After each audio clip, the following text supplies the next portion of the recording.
Hai, Assalamualaikum semua. Hari ini saya akan kongsikan bagaimana untuk menggunakan aplikasi Scratch. Jadi, sebelum saya mulakan, jom kita kenal dengan interface Scratch terlebih dahulu. Jadi, di ruang ini kita panggil stage, iaitu bila kita mahu paparkan hasil daripada animasi yang kita lakukan. Seterusnya, di sini ialah kita panggil script area, iaitu tempat untuk kita letakkan kod. Jadi kita boleh drag and drop ke semua kod yang telah tersedia di ruangan ini. Okey, kita boleh drag ke semua kod di sebelah ini dan kita akan susunkan.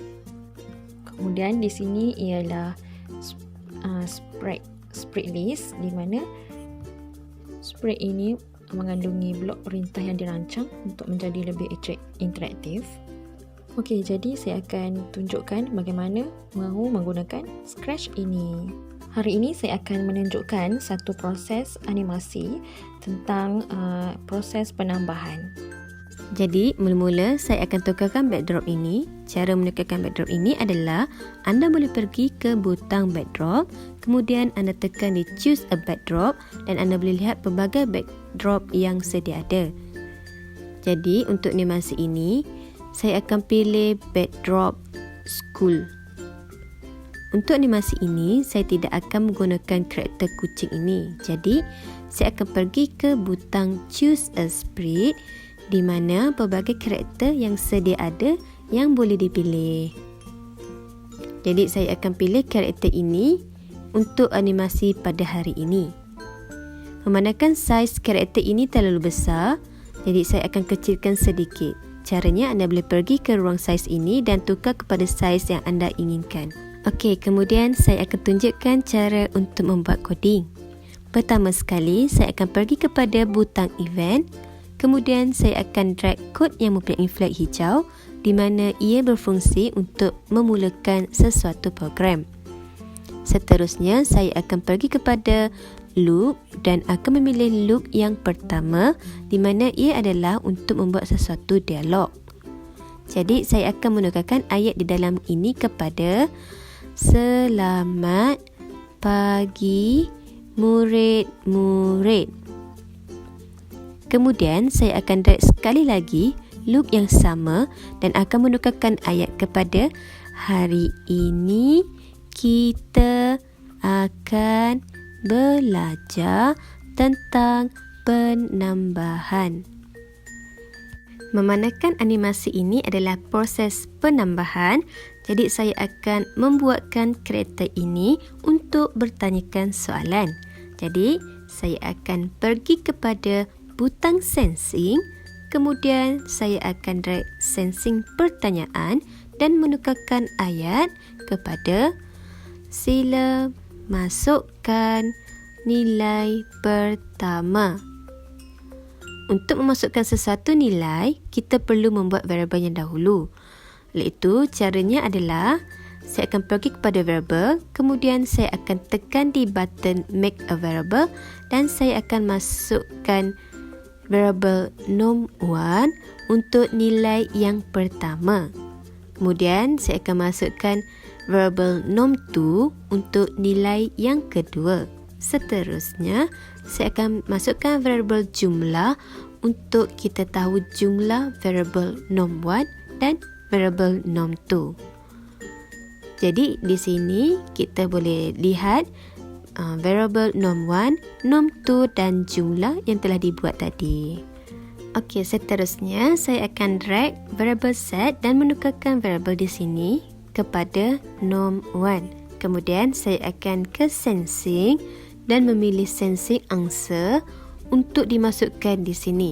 Tujuan angsa ini adalah responden merespon kepada soalan yang ditanya.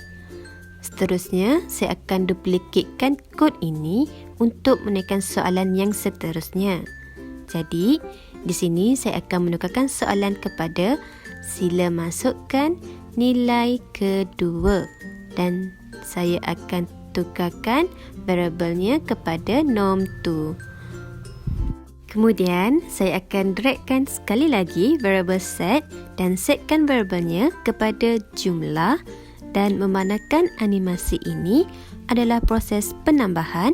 Jadi saya akan pergi kepada operator dan memilih operator tambah dan letaknya di sini. Bagi mendapatkan jumlah norm1 dan norm2, saya akan pergi kepada variable. Kemudian saya akan drag variable norm1 dan norm2 ke dalam ini. Seterusnya, saya akan pergi kepada loop dan saya akan pilih loop yang ini. Kemudian saya akan pergi kepada operator dan memilih operator join. Operator join ini adalah bertujuan untuk menyatukan sesuatu menjadi satu. Kemudian saya akan tuliskan jumlah tambah adalah, dan untuk kotak ini saya akan pergi kepada variable dan pilih variable jumlah untuk dijoinkan dengan ayat tadi. Ini kerana variable jumlah ini akan memaparkan jumlah tambah antara norm1 dan norm2. Seterusnya, saya akan menambahkan sound untuk lebih menarik. Caranya, anda boleh pergi kepada sound di sini dan tekan choose a sound yang telah sedia ada, kemudian boleh pilih sound yang ingin dimasukkan.